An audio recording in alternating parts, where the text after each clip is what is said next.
Before this video gets started, if you're interested in signing up to be an Uber or Lyft driver and you want to get a sign-on bonus, go ahead and use the links in the description below.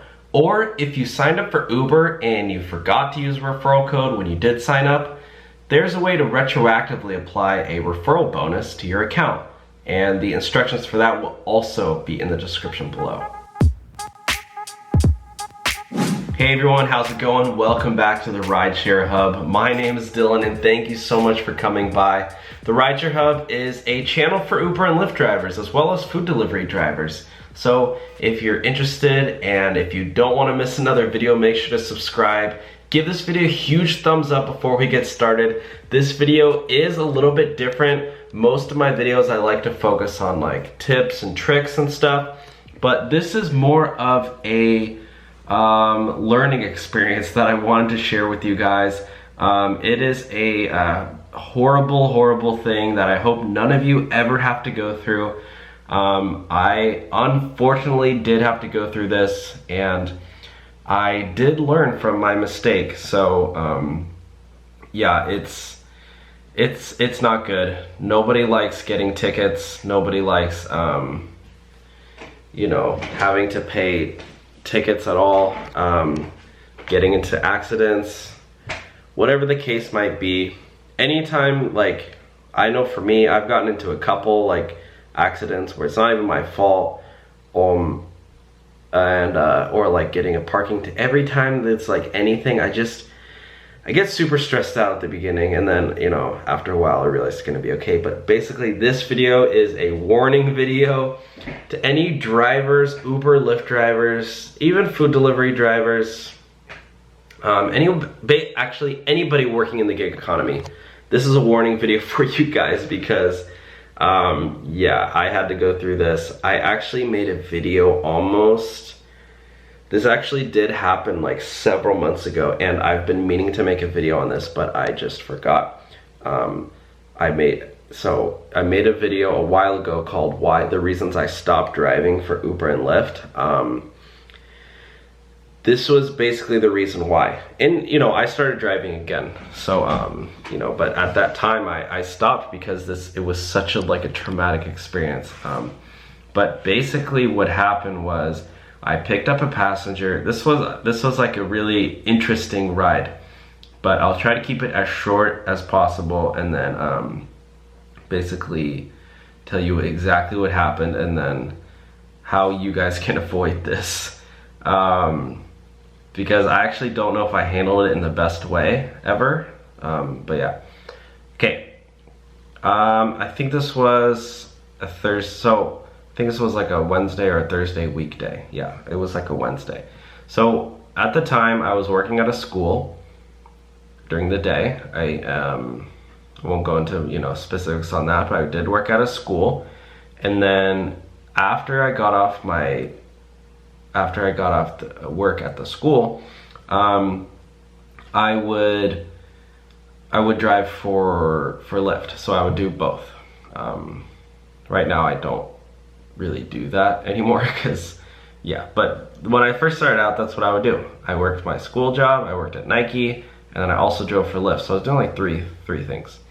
And that particular day I got off work, I remember at 3 or 3:30, drove for a couple hours, and then I was like, you know, driving, and it was like 5 or 6 p.m. and I get a ride request from a mall. It was like an outdoor mall. And I go to the outdoor mall, and the it's huge. It's a huge outdoor mall. I know, I'm familiar with the place. I've been there several times. And I go to this outdoor mall, and the pickup location, like that you can see where your passenger is. I don't know if you're a new or experienced driver, but you can see the pin of not only the pickup location, but where the passenger's located. And so I saw her pin was set, you know, on one side of the mall, but her passenger location, I could see she was like in the middle of the mall still, which was like, it's a big mall, an outdoor mall, and I can't drive in the middle of it to pick her up. So I go to her pin, I call her, and she's like, doesn't speak English very well, has a super heavy accent, and then she which, you know, I don't have anything against, but it's like, it's hard to communicate with somebody when you're like, they're not even at the spot. And then all of a sudden she like hands the phone to some person, and this guy starts talking to me, and he's like, yeah, she's like by X and so restaurant. And I'm like, okay, well, can you tell her to come to this spot? And she go like, I'm like talking to this guy for like 5 minutes, trying to figure out where I could, like, it's not, this girl like handed her phone to some random stranger because she didn't really speak English that well. And I go and I pick her up. I drive around to the opposite side because that's where I thought she said. And then she starts walking towards the original spot where I went. So like I drive all the way around, which takes 5 minutes, another 5 minutes. I finally pick her up. It's been like 15 minutes of like from when I first arrived. Finally get her, and I see she has 2 stops on her thing, or maybe I only saw the first stop. I don't remember, but I go to the first spot and it's in and out. And it's like 6 p.m., which is like dinner time. It's like 15 cars in the line, and I go, all right. Oh no, okay, backtrack a little bit. On the way to In-N-Out, as soon as she gets to my car, she's on the phone and she's like yelling in like Arabic or something, some other language, and she's like yelling, and then she starts crying, sobbing, and I'm just like sitting there driving like super awkwardly. There's like kind of traffic, we're like going slow. It's like a 30-minute ride to In-N-Out, and I'm like sitting there crying, and she sorry, I'm gonna try to keep this video as quick as possible, this story as quick as possible. She's crying and she's like sobbing, and she hangs up her phone, and I at first I couldn't tell if she was laughing or crying. I don't know if you guys have experienced that. She's like crying, and then she hangs up the phone, and I'm like, are you okay? And she's like I don't remember what she said. I think she's like said yes or no, whatever. And I was like, and then she's like, do you have a tissue? And I was like, I always carry like napkins in my car, so I give her some napkins, and she's like wiping her face, like she's like tears all over the place. Like, what the heck? This girl's like by herself, like obviously she's like on vacation or something, and she has like tons of shopping bags with her, like she just from like nice stores, so she'd probably just spent like a couple $1,000, which like whatever, just giving you guys a little backstory. And so whatever, like, you know, very awkward ride to In-N-Out. We get to In-N-Out, and I'm like, all right, here you go, like, have a good day. She's like, no, drive-through. And I'm like, what? And she's like, yeah, go through the drive-through. I can't wait or something. And I'm like, I don't know. She's like, she seems like a pretty bougie like lady. So, you know, whatever. I don't know why I'm like sharing these details that are kind of irrelevant, but just to give you backstory. And I'm like, okay, you know, I was like, in my head, I'm like, okay, I guess we can do it. So I sit in the drive-thru, and guys, I'm in the drive-thru, no joke, at least 30 minutes, probably more, probably 40 minutes. Yeah, 40 minutes in the drive-thru sitting. This girl's crying in my back seat. I'm sitting there awkwardly, and luckily she offers to buy me dinner, so she buys me In-N-Out, which I ordered like a double, fries and a milkshake, because I want to get my money's worth. And I don't know if I ate it, if we pulled over and ate it like in the parking lot really quick. I think I was like, all right, let me eat this really quick, because I was like, you know, I wanted to eat, whatever, you know, can't blame me. And then she's like, and then we go to the next destination. It's like another 30 minutes. So like, I'm already like in this, have already been in this ride for like an hour and a half, because it, you know, by the time I went to pick her up, or like, it took me 10 minutes to get to the mall, sitting at the mall for 15 minutes, then 30 minutes to the drive-thru, another 40 minutes in the drive-thru. By now it's like an hour and a half, whatever. And then we go another 30 minutes to her hotel room, or not hotel room, her hotel. And we get to her hotel.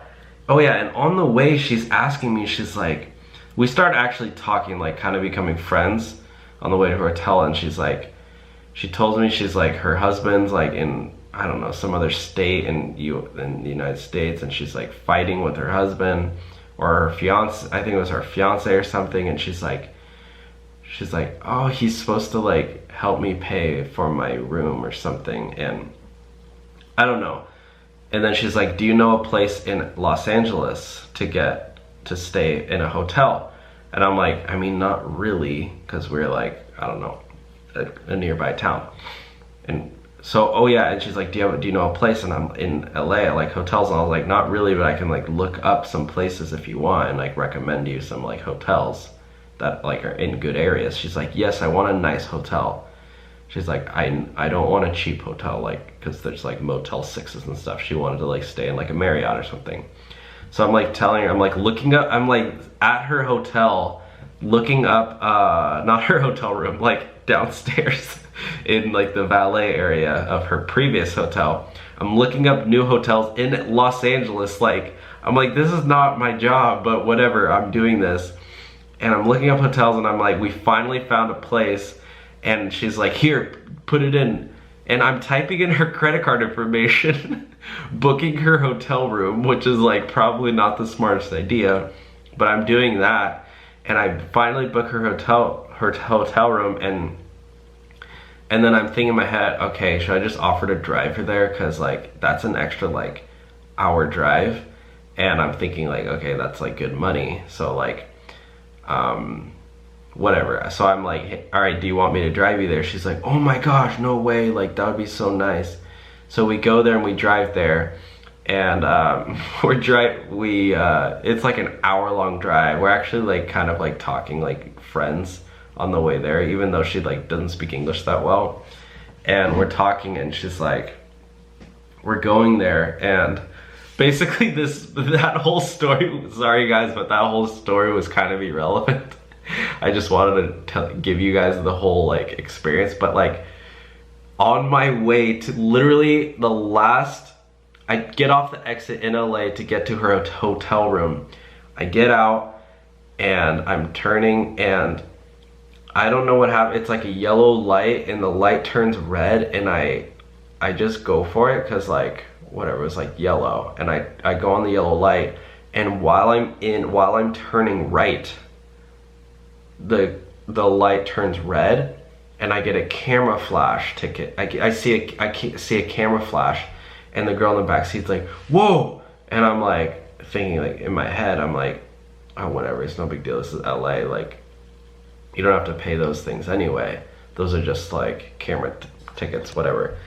And I'm thinking in my head like, okay, no big deal, whatever. Like, I was like, shoot, I hope that wasn't for me. And I'm like, most of me was like, yeah, that probably was for me, but whatever. So I drop her off, whatever, and I think it was like, I think total for that whole like 2.5 hours, I think I got like $75, plus she tipped me like $20. So I think I got like 90 or $100 for like, I think I got like $80 or $90, whatever. It was like 3 hours. And then I had to drive all the way back home, which was like another hour. So maybe an hour and a half home. It was a really, really long ride.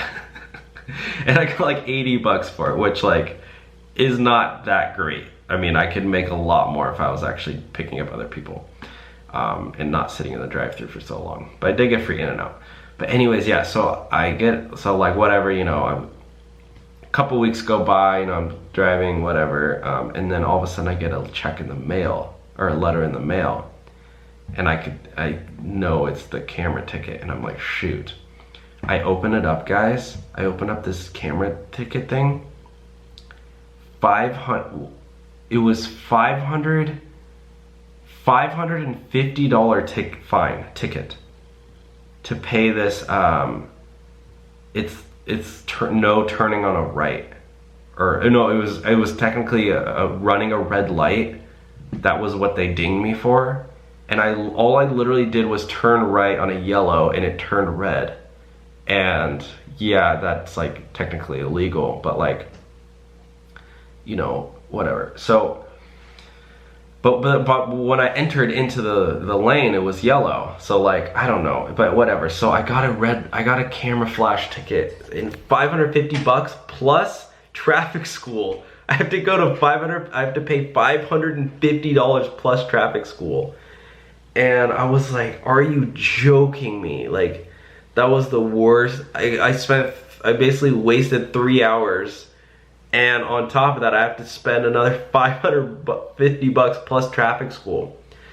And I'm thinking in my head, so I start doing all this research because like in Los Angeles, there's so many, I found so many mixed opinions on people saying, oh, you don't need to pay those tickets, you never have to pay those tickets. And then other people saying like, basically if you respond to those things, then they can get you. But if you never respond, then you can pretty much argue that you never got the ticket because there was no cop present. So you can basically just say, oh, I never got the ticket, whatever. And like, they can never track you down. You'll never get any points. It won't go on your insurance, your record, nothing.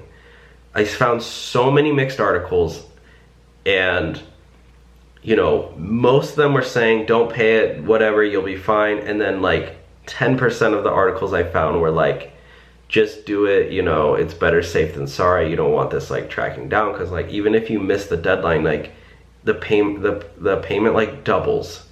And so I was like, I don't want to like end up having to pay like $2,000 like down the line and then like lose my like driver's license or something because I never paid this stupid thing. So I was like, so I postponed the thing to pay like a couple months later, because I was like, I didn't even have 500 bucks at the time, which like, yeah, I was really hurting for cash. And so I, long story short, I ended up paying it 550 bucks plus going to online traffic school, which was only like another 30 bucks or something, which I just did online. It took like half an hour or an hour. And I just did it to be rather safer than sorry, but like, I don't know. I think in the end I didn't need to pay it, but like I still did, which was whatever. Because even when I tried to pay it, like my bank card like declined it, and I don't think it's a scam. Like I'm pretty sure LA just does it just to get like extra income, but like I think it is technically like you like those are not enforceable. But I don't know. I just did it just to be sorry, but like.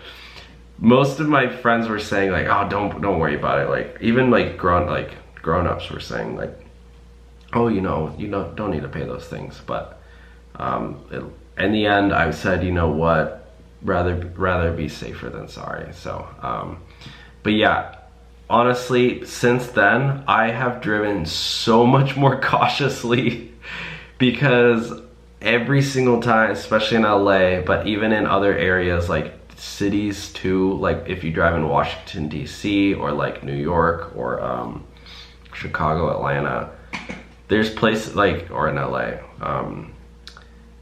like camera tickets are like insane. I used to drive in DC and I think I got like 8 speeding tickets from the sensors. And it's literally, they flash a ticket if you go like 5 miles, or I think it's like 6 miles over the speed limit or something. But yeah, whenever I drive on the freeway, I always drive on the right lane, like I'm driving the speed limit. I'm super conservative driver, like in terms of like yellow lights now, especially because I know of that. And I don't even, like, I haven't gotten a ticket since. Like even parking tickets, like I always pay the meter. I'll do anything illegal. I mean, it's not like I do things illegal before, but like now I'm just extra careful that I don't ever even go over the speed limit more than like, the flow of traffic. But yeah, guys, sorry this was a much longer video than I did anticipate, but I did want to get this story out there and just warn you guys, don't make the same mistake that I did. Don't make this $600 mistake. Yeah, because it's just not worth it. It's not worth like speeding an extra few miles to like make a couple extra bucks. to pick up your passenger sooner, whatever. Like, it's just not worth it, because in the end, like, you might get a ticket that you might, I don't know, you might have to pay 600 bucks, 500 bucks, a couple $100, whatever it might be. Yeah, it's bad. So yeah guys, unfortunately that was like, I felt really like I was so stressed out after that. But fortunately, you know, I just drove. I think the next week I put in like an extra 20 hours because I just wanted to pay it off. And I used my Lyft money that week to pay it. So I basically made $0 that week. But yeah guys, because I just drive part-time. But anyways guys, that's it for today's video. If you did enjoy it, if you know, laughed at any point or like feel bad for me, give this video a thumbs up. Thank you all so much for watching. Make sure to subscribe so you never miss another video on Uber and Lyft. And I will see you all next time. All right, bye guys.